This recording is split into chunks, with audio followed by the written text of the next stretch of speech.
अस्सलाम वालेकुम दोस्तों, वेलकम करता हूँ आपका अपने चैनल कतरी बलोच में। मैं आपका कतरी भाई मोहम्मद काशिफ बलोच। आज की वीडियो बहुत ही इंटरेस्टिंग होने वाली, बहुत ही ज़्यादा, खास तौर आप लोगों के लिए, ऐसे भाइयों के लिए जो कतर आना चाहते हैं डिलीवरी में या किसी और काम में, और उनको पता नहीं है कि क्या क्या प्रोसेस है, कितनी डॉक्यूमेंट्स कौन कौन से चाहिए, उनकी एज वगैरह, क्वालिफिकेशन, सारा कुछ इसमें शामिल होगा, और किन किन मराल से गुजर कर पाकिस्तान में कौन से टेस्ट होंगे, और कितने कब और कितने पैसे देने हैं।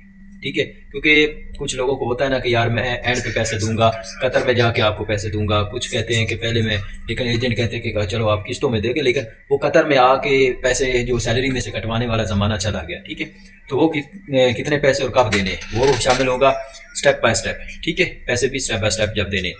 तो मेडिकल में डॉक्यूमेंट्स कौन कौन से चाहिए होंगे, मेडिकल आपका, उसका रिजल्ट कितने टाइम बाद आएगा, प्रोटेक्टर होगा, प्रोटेक्टर के लिए डॉक्यूमेंट्स चाहिए, उनके कौन कौन से टेस्ट पाकिस्तान में होंगे हम आपके, उसके बाद कतर में आएंगे और कौन कौन से टेस्ट होंगे, कितने दिन आपको स्टे करना पड़ेगा, इधर आके फ्री बैठना पड़ेगा, साथ में खर्चा क्या लाना है, ये सारा कुछ, और पहली सैलरी तक, मतलब बंदा जब स्टार्ट करता है अप्लाई, उससे लेकर पहली सैलरी तक टोटल इन्फॉर्मेशन मैं इसी वीडियो में आज आप लोगों को बताऊँगा, और बहुत ही वीडियो इंटरेस्टिंग होने वाली है। उससे पहले अगर आप हमारे चैनल कतरी बलोच पे न्यू है तो प्लीज़ चैनल को सब्सक्राइब कर लें और बेल आइकन को दबा दें, ताकि आने वाली लेटेस्ट वीडियो की नोटिफिकेशन और बहुत ऐसी इन्फॉर्मेशन वीज़ों के मतलब, और इंशाल्लाह बहुत जल्द मैं वीज़ा अनाउंस करूँगा।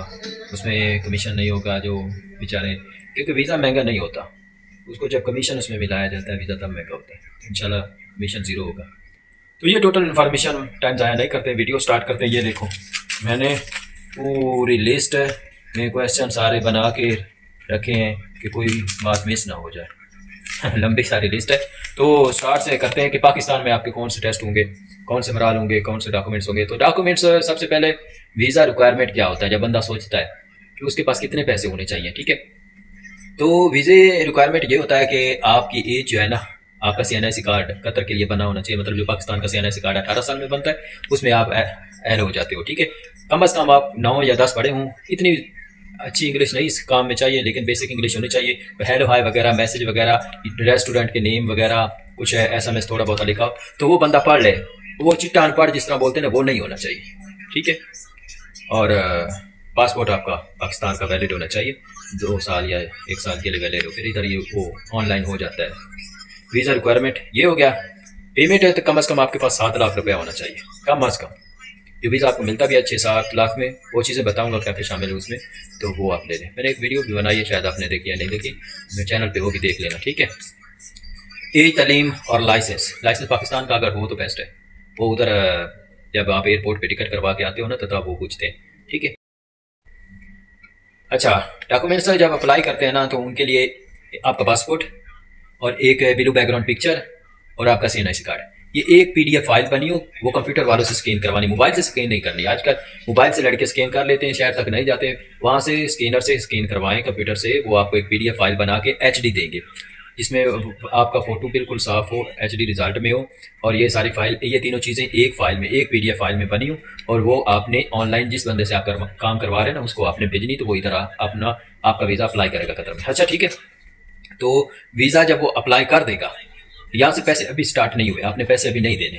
ठीक है, वो वीज़ा आपका अप्लाई करेगा, और आपने वीज़ा कैसे देखना है उसकी वीडियो मैं बहुत जल्द बना लूँगा और अपलोड भी करूँगा कि आप अपना प्रोसेस ऑनलाइन कैसे चेक करते हैं। वैसे आप यूट्यूब से सर्च कर लो, how to check my visa process, Qatar visa process online, तो वो यूट्यूब पे वीडियो पड़ी है, मैं भी डाल दूंगा इंशाल्लाह। तो आप ऑनलाइन सारा कुछ होता है कतर का, आप वो खुद चेक कर सकते हो कि मेरा वीज़ा प्रोसेस कहाँ तक पहुँचा है। ठीक है, तो वो आपका वीज़ा अप्लाई करता है, अप्लाई करने के बाद विद इन 1 वीक और 2, 1 हफ्ता या 2 हफ्ता के बाद आपकी अप्रूवल आ जाती है, या आपका वीज़ा लग जाता है या आपका वीज़ा रिजेक्ट हो जाता है। ठीक है, तो अगर वीज़ा लग जाता है तो उसके बाद आ जाता है मेडिकल का। अब पैसे स्टार्ट हो गए, तो आपने 1 लाख रुपया मैक्सिमम अगर वो आप बंदा आपसे पैसे मांगता है तो आपने 1 लाख रुपया देना। ठीक है, जिसमें वो आपका इधर से ऑनलाइन जो QVC सेंटर, अच्छा, वो इधर से आपका ना मेडिकल की जो फीस होती है ना, वो 1 लाख में से दे देता है 500 रियाल, 450 रियाल कतरी रियाल फीस होती है ऑनलाइन QVC की, तो वो दे देता है। उसके बाद अपॉइंटमेंट आती है, अपॉइंटमेंट भी आजकल निकलवाने के पैसे लग रहे हैं, पहले तो सिंपल आ जाती थी। अब अपॉइंटमेंट कोई नॉर्मल होती है, कोई अर्जेंट होती है, अर्जेंट के तो अल्लाह माफ़ करे 80-80 हज़ार तक फीस चली गई, लेकिन आपने नहीं देनी। ठीक है ना, ये ध्यान में रखना, माइंड में रखना वो लाख रुपए वाला जिसको दिया है ना, वो अपॉइंटमेंट के पैसे उन्होंने देने होते हैं, आपने नहीं देने होते। हाँ, कभी कभी एजेंट बोल देता है कि यार कुछ कर लो, पैसे ज्यादा लग रहे हैं तो आप कुछ परसेंट आप कर लो, कुछ मैं कर लेता हूँ। तो आप अगर 50,000 दे रहा है ना, तो आप कोशिश करो 10,000 दो मैक्सिमम ना। तो ऐसा नहीं है कि अपॉइंटमेंट निकलवाने के भी पैसे आपने देने, नहीं, वो आपने नहीं देने होते, वो उसकी जिम्मेदारी है। हमने उसको मेडिकल के पैसे दिए, अपॉइंटमेंट के अपॉइंटमेंट उसने निकालनी, मेडिकल उसने करवाना है, ठीक है। तो अपॉइंटमेंट के बाद आपका मेडिकल होता है, और मेडिकल एक अपॉइंटमेंट होती है, मैं इसकी पिक्चर साथ में शायद इधर लगा दूंगा आपको, सेम उसी की तरह होती है, वो आप लेके जाते हैं, ठीक है। आप डेट एक इशू करते हैं अपॉइंटमेंट वाले की, इस डेट को आपने क्यूवीसी सेंटर इस्लामाबाद में जाना है और वहाँ पे मेडिकल करना है। अब मेडिकल देखें कि डॉक्यूमेंट्स जो ज़रूरी है, एक वो आपकी अपॉइंटमेंट होगी, एक आपका CNIC कार्ड होगा, ठीक है, और पासपोर्ट साथ लेते जाएं, शायद वो चेक कर लें, और ये चीज़ें हैं, और कुछ भी अहम नहीं है। आपने टाइम पे जाना है, टाइम से पहले वो आपको एंट्री करेंगे, 4-5 घंटे भी आपको अंदर लग सकते हैं। मोबाइल बंद होगा, घर वालों को बता देना, ठीक है, कि टेंशन ना लें। अच्छा, अब QVC में जो आपके टेस्ट होंगे, सबसे पहले आपको डाटा वगैरह चेक करेंगे, ठीक है। वो नेम वगैरह के भी बहुत प्रॉब्लम बनाते हैं, first, second, third, fourth, fifth, ये आपने ज़रूर चेक करना, आपके सारे नेम आने चाहिए उधर लिस्ट में, ठीक है। उसके बाद अगर अल्लाह ना करे कि नहीं ठीक आते, तो फिर बाद में ना वो आपको टाइम देते हैं कि इस टाइम दोबारा अपना नेम सेट करवा के, पहले अपना नेम चेक करना है, अपॉइंटमेंट पे लिखा होगा, सेटिंग करवा लेनी। इसके बाद टेस्ट कौन से होंगे? टेस्ट होंगे कि आपका पहले फिंगर होगा, ये इधर मुझे आंसर है साथ वाला फिंगर होगा, ठीक है। उसके बाद वो एक आपको रूम में ले जाएंगे, वहाँ पे आपका ब्लड लेंगे, ठीक है, ब्लड और आंखों का टेस्ट, ठीक है। ब्लड से भी पहले वो आंखों का टेस्ट लेगी मैडम, एक आंख बंद करेगी, साथ ये ABCD लिखी होती है, और उसके बाद मतलब ब्लड लेते हैं। ब्लड में वो आपको यरकान वगैरह जो नीला पीला होता है वो चेक करते हैं, ठीक है। और मतलब कोई मेदे की गर्मी हो ना, इस चीज़ को बहुत वो करते हैं हाईलाइट, ये आपने पहले भी चेक करवा लेने, मेडिकल से पहले भी, अप्लाई करने से पहले, मेरे का वीज़ा अप्लाई करने से पहले ये चीज़ें चेक करवा लो। यरकान वगैरह और मेदे की गर्मी, इस पर कंट्रोल करो। मेदे की गर्मी बेसिकली ज़्यादा लड़कों को होती है, जब ये कंप्लीट हो जाए तो वो एक ड्रिप वगैरह होती है, वो लगवा लेना, ठीक है। उसके बाद आपका एक्सरे होता है छाती का, वो देखते हैं कि छाती पे कोई जख्म वगैरह या आपकी हड्डी टूटी हुई तो नहीं है, ठीक है। और जिस्म पे आपके फिर डॉक्टर से एक चेक करता है, कमीज उतरवा के वो चेक करता है कि कोई आपको एलर्जी वगैरह तो नहीं है। बस ये टेस्ट होते हैं। उसके बाद वो आपको टाइम देते हैं। अच्छा, उसके बाद रिजल्ट आता है, रिजल्ट आपको 72 घंटे के बाद शो हो जाता है, वो आपको नहीं होता, गवर्नमेंट को होता है। वो ये भी अल्लाह ना करे अगर रिजेक्ट होता है, वो ये भी नहीं बताते कि ये किस वजह से, कौन सी बीमारी की वजह से हुआ, सब बस रिजेक्ट कर देते हैं, ठीक है। ये मैं तय तक गया हूँ, बड़े लड़कों का पेंडिंग में गया है, लेकिन वो नहीं बताते यार, वीज़ा रिजेक्ट कर देते हैं। अगर रिजल्ट ठीक आ गया 72 घंटे बाद तो वीज़ा अप्रूव कर देते हैं, यहाँ जाके आपका वीज़ा असल लगता हो, ठीक है। और बाज़ बात पेंडिंग में भी रहता है कुछ दिन, वो फिर आपने परेशान नहीं हो ना, उनको कोई डाउट होता है भी मेडिकल में, फिर वो आपको कॉल मैसेज करते, जो आपने नंबर दिया उस पर एक्टिव रहना, और फिर वो आपको एक टाइम देते कि इस डेट को दोबारा आना, तो आपने दोबारा जाना होता है। वो टेस्ट प्राइवेट भी करवा सकते हैं और खुद भी कर सकते हैं, उसकी प्राइवेट फीस भी हो सकती है, वो साथ लेके जाना कोई 20-30 हज़ार अपने पास, ठीक है। वो जब आपका मेडिकल टेस्ट रिजल्ट वगैरह आ गया, यहाँ पे वीज़ा या रिजेक्ट हो जाता है या अप्रूव हो जाता है। और इसके बाद जो फुल पेमेंट, जो भी आपका काम करवाने वाला बंदा है उसने फुल पेमेंट क्लियर करनी होती है, यहाँ पे आपकी फुल पेमेंट का प्रोसेस आ जाता है, क्योंकि वीज़ा ओके हो गया आपका। और जब वो फुल पेमेंट ले लेता है तो 2 फॉर्म आपको मिलेंगे, 2 फॉर्म, मैं साथ में शायद पिक्चर लगा दूँ डाउनलोड करके, कोई डमी। एक एग्रीमेंट फॉर्म होगा जिसमें आपका नेम, आपकी कंपनी का नेम, आपकी कंपनी का सारा बायोडाटा, उसका नेम, आपकी तनख्वाह, आपकी ड्यूटी क्या होगी, आप किस वीज़े पे जा रहे हो, आपकी कंपनी उधर किस जगह में है, आपके मालिक का जो कंपनी का मुदीर है उसका बायोडाटा होगा, वो सब कुछ वो लिखा होगा एग्रीमेंट फॉर्म पे, ठीक है। और वो चीज़ें आपने वैसे भी याद कर ले। अच्छा, एक एग्रीमेंट फॉर्म हो गया, दूसरा होता है वीज़ा एंट्री फॉर्म। ये 2 फॉर्म होते हैं, वीज़ा एंट्री फॉर्म, वो भी मैं साथ में पिक्चर लगा दूंगा, ठीक है। वो होता है PDF में, दोनों मिलेंगे आपको PDF में, ये आपने PDF निकलवा लेने, ये प्रोटेक्टर के लिए ज़रूरत है इनकी दोनों की, इसके बगैर प्रोटेक्टर नहीं होगा, ठीक है। अब प्रोटेक्टर की फ़ीस जो होती है ना, अब यहाँ पे जो आपके पैसे हैं ना, पेमेंट, एग्रीमेंट फॉर्म आपने एंट्री वीज़ा फॉर्म लेके ना, तो पेमेंट आपको देनी पड़ेगी उनको। अब प्रोटेक्टर जो है ना ऑफिस, उसमें आपकी जो फीस है प्रोटेक्टर की, वो प्रोटेक्टर लाहौर जो ऑफिस है ना, उसके अंदर ही इंटरनेशनल बैंक हो, जो भी नेशनल बैंक है या जो भी होगा, वो अंदर बना हुआ है, ठीक है। बाहर लोग फिर रहे होंगे पासपोर्ट ऑफिस की तरह, हम आपका काम करवाते हैं, आपने खुद टाइम लगेगा लेकिन टेंशन नहीं लेनी। ये 2 फॉर्म और पुलिस सर्टिफिकेट आपके पास होना चाहिए, आपका पासपोर्ट आपके पास होना चाहिए, आपका CNIC पास, ये डॉक्यूमेंट्स, आपका पासपोर्ट पुलिस सर्टिफिकेट और ये एग्रीमेंट फॉर्म और एंट्री वीजा फॉर्म और CNIC, ये चीज़ें आपके पास होंगी तो आपका प्रोटेक्टर इंशाल्लाह हो जाएगा। और प्रोटेक्टर होता क्या है, ये इंश्योरेंस, लाइफ इंश्योरेंस होती है, ठीक है। अगर अल्लाह ना करे आपको बाहर कुछ हो जाता है तो ये चीज़ें होती है, ठीक है। और यहाँ पे आपका प्रोसेस खत्म हो जाता है। अब आपने प्रोटेक्टर और ये डॉक्यूमेंट सारे लेके टिकट करवाना है और कतर आ जाना। पाकिस्तान का काम खत्म हो गया। अब आता है कतर में। कतर में क्या क्या डॉक्यूमेंट, कितने दिन आपको बैठना पड़ता है, क्या क्या टेस्ट वगैरह, ये सबसे पहले वो आपकी ID अप्लाई करते हैं।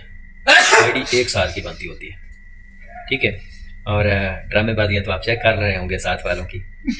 तो ID अप्लाई होती है वो 1 साल के बाद इंशाल्लाह बन के आ जाती है। 1 साल की मतलब बनती होती है, कुछ महीने, सॉरी कुछ दिनों तक भी बन सकती है। अच्छा, उसके बाद लाइसेंस अप्लाई होगा। अब लाइसेंस नॉर्मल भी होता है, VIP भी होता है। तो ये पैसे देते हैं, नॉर्मल कोई 2000 रियाल के होता है, वो उस पैसों में डिपेंड करता है आपने कितने पैसे दिए। 7 लाख दिया तो सब कुछ ये शामिल होना चाहिए, सिर्फ मतलब कुछ भी आपका नहीं, सब कुछ कंपनी का होना चाहिए 7 लाख में, 6.5 लाख में, ठीक है। अगर वो बोलता है कि जी टिकट प्रोटेक्टर हो मतलब तुम्हारा है, तो फिर उसको 5-30 या इतना 5.5 तक बोलेगा आपसे, ठीक है।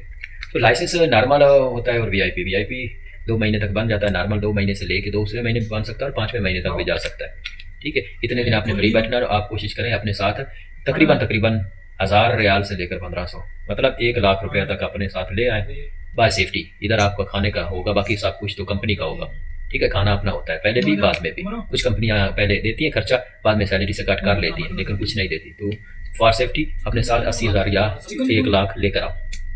लाइसेंस के बाद जब लाइसेंस आपको मिल जाता है तो फिर आपको एक तलबात की, सनूनों की, या जिस कंपनी में आए हैं उसकी एक ID बनती होती है। वो डिपेंड करता है कि वो कंपनी कितने दिनों में बनाती है। बाज़ लाइसेंस जल्दी बन जाता है, ID जल्दी नहीं बनती होती, ठीक है। तो वो ID बनती है, उसके बाद वो आपको बुलाते हैं, क्लास लेते हैं, समझाते हैं काम कैसे करना है आपने एप्लीकेशन पे, सारा कुछ वो 1 दिन के लिए समझाते हैं। और फिर आपको बॉक्स वगैरह, बाइक वगैरह मिल जाता है और आप काम पे लग जाते हो। तो ये प्रोसेस होता है टोटल, ठीक है। और उसके बाद आप 1 महीने के बाद आपकी सैलरी इंशाल्लाह आ जाती है। और वो कितनी आती है वो आपकी मेहनत पे डिपेंड करता है कि आपने कितनी मेहनत की है, और वो सैलरी उसके हिसाब से आती होती है। तलबात में, सनूनों में। अच्छा, तो ये जो तमाम बातें थी आज आपको क्लियर हो गई होंगी, ठीक है। एक एक बात मैंने बता दी, और ये इस बातों को अगर कोई ओके करता है तो वो वीज़े का काम भी कर सकता है, ठीक है। वीज़ा लेकर दे सकता है, देने वाले को भी पता होगा क्या क्या प्रोसेस है। सारे डॉक्यूमेंट्स मैंने आपको बता दिए हैं।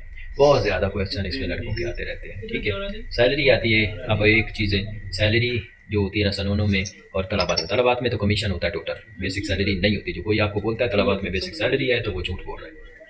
कमीशन होता है सनूनों में और बेसिक सैलरी मिक्स भी हो सकती है सनूनों में। वो जैसे कहते हैं ना, कान इधर से पकड़ो इधर से पकड़ो, पकड़ना तो कान ही है। वो कमीशन भी कम कर देते हैं, सैलरी अगर उधर देते हैं तो। गीता में बेसिक सैलरी है, लेकिन अब उन्होंने भी कुछ कमीशन कर दिया है, लेकिन गीता की बेसिक सैलरी है। तो ये थी इन्फॉर्मेशन, और मेरा ख्याल है कि आपके बहुत बहुत ज़्यादा डाउट क्लियर हो गए होंगे। उम्मीद है आपको ये वीडियो अच्छी लगी, और अच्छी लगी तो प्लीज़ वीडियो को लाइक कर दे। आप लाइक नहीं करते हो, चैनल को प्लीज़ सब्सक्राइब करना ना भूलिएगा। चैनल ज़रूर सब्सक्राइब करो, और ऐसी ऐसी ऑफरें भाई आपका लाएगा कि आप हैरान हो जाएंगे। इंशाल्लाह जितनी मदद हो सकी मैं आप लोगों की करूँगा। मैं आपके लिए मेहनत करता हूँ, इन्फॉर्मेशन देता हूँ। आप भी चैनल को सब्सक्राइब कर दो, बेल आइकन को भी दबाओ, और लेटेस्ट नोटिफिकेशन जो भी आएगा आपको ज़रूर मिलेगा। तो मिलते हैं नेक्स्ट वीडियो में। अपना बहुत बहुत ज़्यादा ख्याल रखिएगा। अल्लाह हाफिज़।